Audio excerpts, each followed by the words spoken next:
Zee 24 तास एक पाऊल पुढे। अभिनेते सदाशिव अमरापूरकरांना शिवीगाळ झाल्याची घटना मुंबईतल्या वर्सोव्यात घडली आहे। वर्सोव्यातील पंचवटी सोसायटीत हा प्रकार घडलाय। पंचवटी सोसायटीतले रहिवासी धुळवडीच्या निमित्तानं रात्रभर डीजे लावून रेन डान्स करत होते। महाराष्ट्र दुष्काळात होरपळत असताना मोठ्या प्रमाणावर पाण्याची नासाडी होत असल्याचं पाहून बाजूच्या सोसायटीत राहणाऱ्या सदाशिव अमरापूरकरांनी रेन डान्स थांबवण्याचं आवाहन केलं। मात्र पंचवटीतल्या रहिवाशांनी पाण्याची नासाडी थांबवली तर नाहीच, उलट अमरापूरकरांना शिवीगाळ करत त्यांना धक्काबुक्की केली।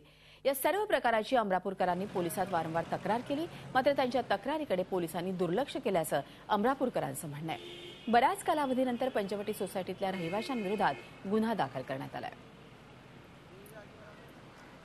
पंचवटी के कुछ लोग पंचधारा में आके सदाशिव अमरापुरकर साहब और TV9 कैमरा वाले के साथ धक्का बुक्की हुआ है, ऐसा करके FIR आया है। उसके आधार पे अभी FIR दाखिल हुआ है, तो पुलिस वेरीफाई करेगी जो भी है। सबसे विटनेसेस हैं, CCTV कुछ फुटेज अगर होगा और बाकियों के बयान के आधार पे हम लोग सच्चाई ढूंढेंगे, उसके आधार पे कार्रवाई करेंगे आगे की। ते एकूणच घडल्या प्रकाराबाबत आमचे प्रतिनिधी अमित जोशी यांनी सदाशिव अमरापूरकर यांच्याशी बातचीत केली।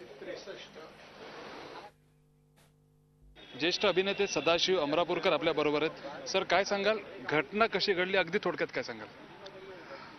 थोडक्यात म्हणजे महाराष्ट्रात एवढा तीव्र दुष्काळ असताना आणि सगळ्या महाराष्ट्रातील जनता त्याच्यासाठी कासावीस झालेली असताना, आजचा शेतकरी किती हवालदिल झाला आहे हे सगळ्या महाराष्ट्राला माहीत असताना, आमच्या शेजारच्या सोसायटीतली मंडळी रेन डान्स करत त्याच्यावर विभत्स नाच करीत होती आणि हा डान्स सकाळी 10-11 वाजल्यापासून जवळजवळ हा सगळा प्रकार घडल्यापर्यंत चालू होता।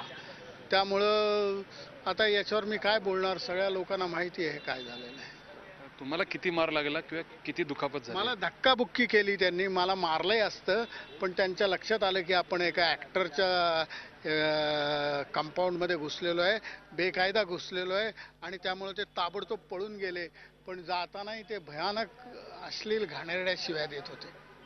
राज्य सरकारपासून अनेक लोक आव्हान करतात की ही होळी अशा पद्धतीने खेळू नका, तर समाज असंवेदनशील होत चालले असं वाटतं आपल्याला? नाही, महाराष्ट्रातला समाज संवेदनशील आहे, पण काही कॉस्मोपॉलिटन सोसायटीमध्ये ज्यांना ह्या दुष्काळाची तीव्रतेची कल्पना नाही, त्या ठिकाणी मात्र पाण्याचा वापर झालेला दिसतो। जेव्हा ही घटना घडली तेव्हा तुम्ही 100 नंबर डायल करून तक्रार करण्याचा प्रयत्न केला, दखल तुमची ताबडतोब घेतली गेली का? 3 वेळा तक्रार केली, 3 वेळा तक्रार करण्याचा प्रयत्न केला।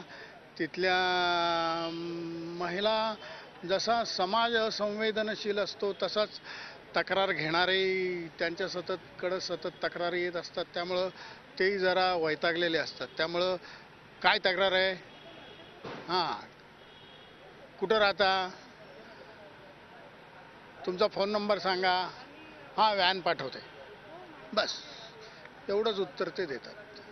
यापुढे काय कराल? घटना तर घडली आहे, तुम्ही तक्रार तर दाखल केलेली आहेत, यापुढे तुम्ही काय पावलं उचलाल, काय सांगाल? यानंतर जी कायदेशीर पावलं आहेत ती मी उचलणार, एवढंच। ते ज्येष्ठ अभिनेते सदाशिव अमरापूरकर एका संवेदनशील अभिनेत्याच्या बाबतीत अशा प्रकारचा हा धक्कादायक प्रकार होळीच्या दिवशी झालेला आपल्याला बघायला मिळतोय। झी 24 तास व्हिडिओ जर्नलिस्ट फवाद दळवीसह अमित जोशी, मुंबई। झी 24 तास एक पाऊल पुढे।